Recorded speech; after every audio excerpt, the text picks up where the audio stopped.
Неведнъж сме подчертавали, че всеки успех се дължи и на добро здраве. Затова здравната рубрика на предаването има запазено място във всяко издание на Кариера. В Лекарите говорят, даваме по-различен, малко или недостатъчно коментиран поглед към сфери от медицината или казуси, които имат обществено значим характер. Може ли медицината да създава болни хора? Има ли връзка между хранителната индустрия и болестите? Може ли интернет да бъде опасен за здравето? Са посоките, които ще дискутираме с водещия на рубриката, професор Петър Петров.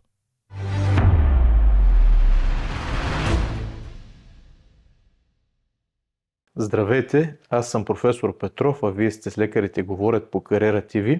Темата на днешният ни разговор ще бъде за тъмната страна в съвременната медицина или за проблемите, които неминуемо рефлектират както върху нас, лекарите, така и върху ползвателите на здравни услуги. Професор Петров, да започнем с това, кои са най-големите проблеми според вас в съвременната медицина? Проблемите са много и разнообразни, но един от основните проблеми за мен е, че огневата мощ на системата или концентрацията от научни изследвания, научни открития са фокусирани основно в това да се лекува и да се подобрява качеството на живот, а не да се излекува дефинитивно от определени социално значими заболявания. Вярно ли е, че фармацевтичните компании печелят повече от хронично болни пациенти?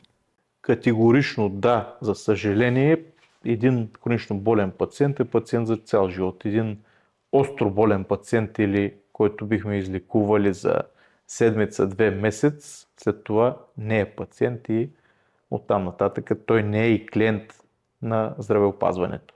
Друг важен въпрос, професор Петров, е защо толкова често се изписват антибиотици? Антибиотици безспорно са едно от най-силните ни оръжия. Изписват се, защото дават бърз и краткотраен резултат. С тях едно заболяване, примерно една настинка, която би се справила организма за седмица, 2, с антибиотици за 2-3 дни ще се ликвидира причинителя. Но това е много опасно, тъй като антибиотиците придобиват резистентност към тях, микробиологичните причинители, и много често повторното или последващото използване на антибиотици вече няма да даде желания ефект, а медицината не може да създава толкова бързо нови класове, колкото бързо става резистентността към тези медикаменти. Има ли връзка между хранителната индустрия и болестите? Категорично да. Здравословното хранене е от голямо значение за здравето на организма.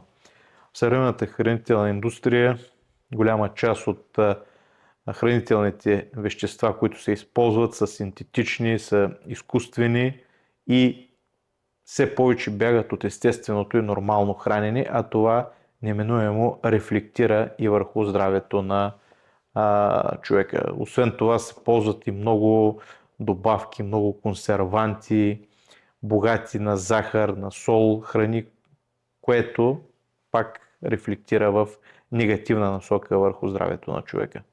Защо хората, професор Петров, вярват в чудодейни лечения? Причината хората да вярват в чудодейни лечения е на първо място желанието много бързо и много лесно да се избавят от определено страдание или да постигнат определени форми или състояние на организма, което би се постигнало след дълги тренировки и спорт.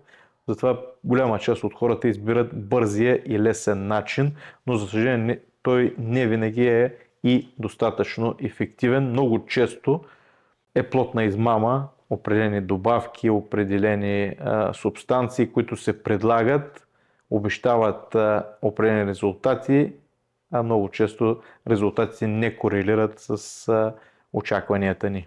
Може ли интернет да бъде опасен за здравето?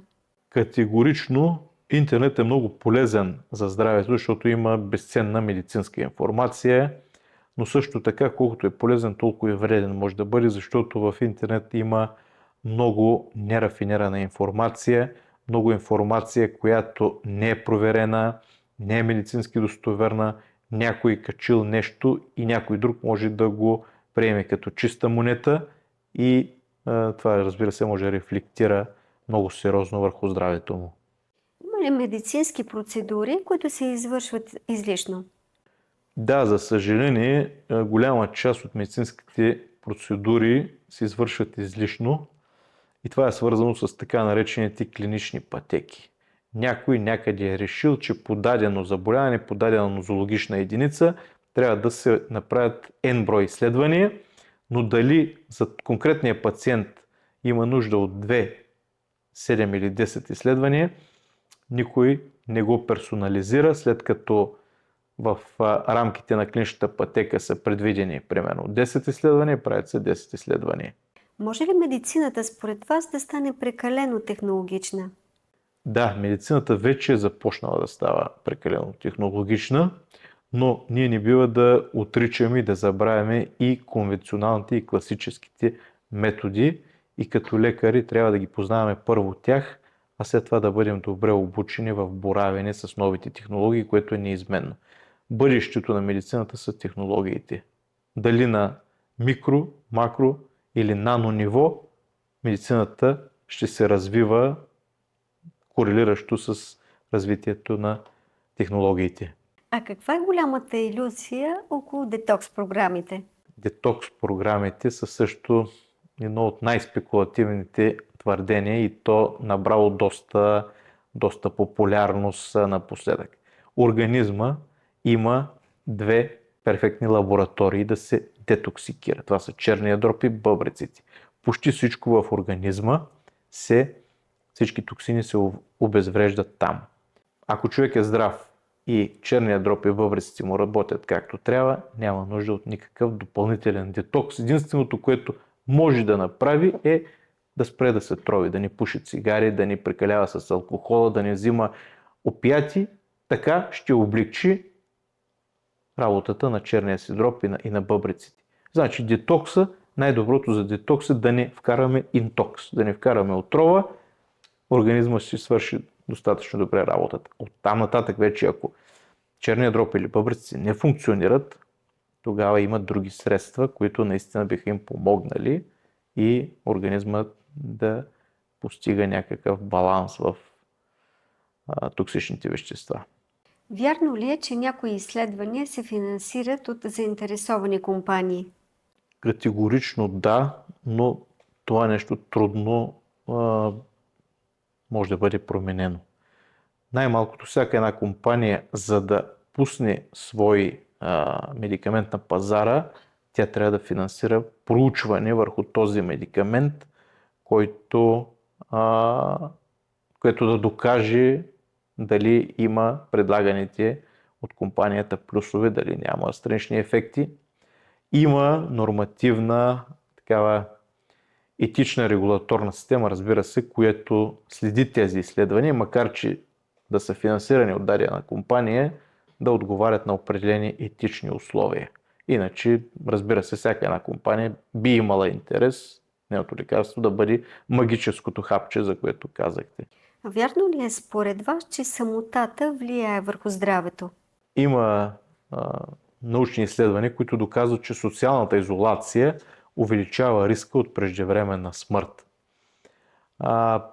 Ако сте гледали и забелязали, примерно, семейни двойки, дълголетници, когато единия от съпрузите почине, много бързо и другия си отива в рамките на месеци или година, примерно, което някакси не е естествено, доживяли до 90 години заедно, изведнъж в рамките на 6 месеца отишли и двамата. Именно тук е ефекта от самотата и от загубата на смисъл в живота, вървяща с тази самота. По този начин може да окаже влияние върху здравето. Това е мое лично мнение.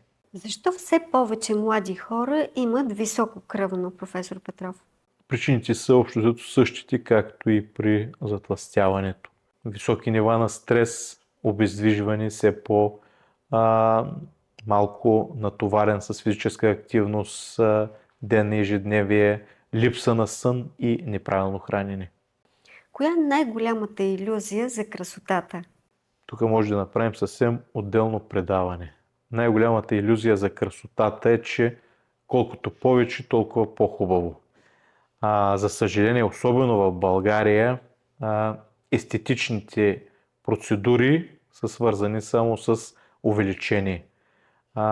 Колкото повече се приема за по-хубаво, а то не е така. Има общо приятие в цял свят пропорции, форми,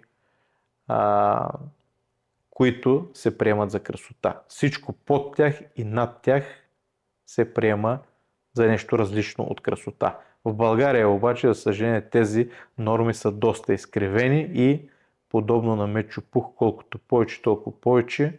Това е най-голямата илюзия за мен, че повече е по-красиво. Не е така. Според вас, може ли страхът да разболява? Да, хроничният страх, като хроничният стрес, той води до високи нива на кортизол, оттам имунитета спада, оттам човек става по-уязвим на заболяване. Какво е бъдещето на медицината според вас? Бъдещето на медицината е персонализираното лечение, развитието на изкуствения интелект в областта на медицината и генетичната профилактика, така че някои заболявания да бъдат избегвани още преди създаването на индивида. Професор Петров, какъв е най-важният ви съвет към нашите зрители? Моят съвет от днешното предаване е: не вярвайте сляпо нито на сензации, нито на конспирации, търсете доказателства, баланс и винаги второ мнение за всяка една процедура, за всяка една терапия, за всяко едно хапче, което ви предстои да приемете. Благодаря ви за този интересен разговор. И аз ви благодаря.